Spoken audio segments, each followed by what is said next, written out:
4 जून नंतर संजय राऊतांचं थोबाड फुटलेलं आपल्याला त्या ठिकाणी दिसेल. कारण योगी आदित्यनाथ यांनी देशाची गरज मोदी आहेत, देशाच्या भविष्यासाठी मोदींची गरज आहे, हे जाहीर सभांमधून अनेकदा ठणकावून सांगितलंय. त्याच्यामुळे मोदी योगी असं चित्र उभं करू नका. संजय राऊत आपल्या पक्षाची, आपल्या घराची काळजी त्या ठिकाणी करा. हा देश, आमचा पक्ष मोदींच्या नेतृत्वाखाली चालेल हे सर्वश्रुत आहे. संजय राऊत भ्रमिष्ट झालेत म्हणून अशा प्रकारचे शोधून काही काढून प्रसिद्धीत राहण्याचा आणि नौटक्की काढण्याचा प्रयत्न करतात. सामन्याच्या दाव्याला आम्ही काडी मात्र किंमत देत नाही.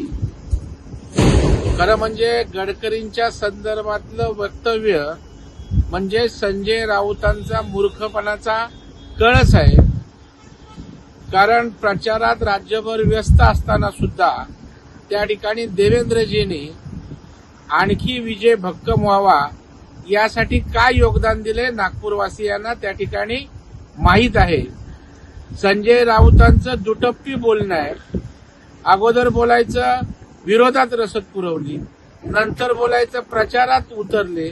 संजय राऊत नेमकं टीका करताना सुद्धा काय नेमकं हे निश्चित करून घ्या. एबीपी माझा, उघडा डोळे बघा नीट.